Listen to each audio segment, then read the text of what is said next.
ജൈവമാലിന്യങ്ങൾ സംസ്കരിക്കുന്നതിനായിട്ട് biobin ഉപയോഗിക്കുന്ന കാര്യം ഞാൻ പറഞ്ഞിരുന്നല്ലോ. എന്നാൽ എത്ര ശ്രമിച്ചാലും നമ്മുടെ വീട്ടിൽ ഈ ചോറിൻ്റെ ബാക്കി ഉണ്ടാവുക, അതുപോലെ ഈ ഇറച്ചി മീൻ കഴുകിയ വെള്ളം ഇതൊക്കെ ഉണ്ടാവുമായിരുന്നു. അപ്പോൾ നമ്മളത് സാധാരണ തെങ്ങിൻ്റെ ചുവട്ടിലേക്ക് ഒഴിക്കുകയാണ് ചെയ്തിരുന്നത്. പക്ഷേ ഇവിടെ തെരുവ് നായ്ക്കളുടെ ശല്യം ഭയങ്കരമായിരുന്നു. അപ്പോൾ ആ ഒരു പ്രശ്നം പരിഹരിക്കാൻ വേണ്ടിയിട്ട് നമ്മൾ വീടിൻ്റെ പറമ്പിൽ ഇതുപോലെ ഒരു പൈപ്പ് കമ്പോസ്റ്റ് വെക്കുകയാണ് ചെയ്തത്. ഇത് ഞാൻ റെഡിമെയ്ഡായിട്ട് വാങ്ങിച്ചതാണ്. ഇതിന് 850 രൂപയാണ് വില. അപ്പോൾ അതൊരു 30 സെൻറ്റിമീറ്റർ താഴ്ചയിലൊരു കുഴിയെടുത്ത് ഇത് ഉറപ്പിച്ചിട്ടുണ്ടെങ്കിൽ നമുക്കിത് ഉപയോഗിക്കാൻ പറ്റും. ഇതിന് നല്ല ടൈറ്റായിട്ടുള്ളൊരു അടപ്പുണ്ട്.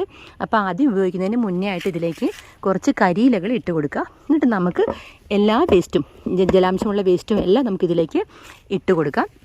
ഇതിനടുത്തായിട്ട് വല്ല മരങ്ങളൊക്കെ ഉണ്ടെങ്കിൽ ഏറ്റവും നല്ലതാണ്, അതിന് നല്ല വളമായിട്ട് മാറും.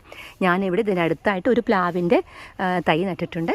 അപ്പോൾ ഈ ഒരു കാര്യം നിങ്ങൾക്ക് ഇഷ്ടപ്പെട്ടെങ്കിൽ ഇത് പരീക്ഷിച്ച് നോക്കാവുന്നതാണ്.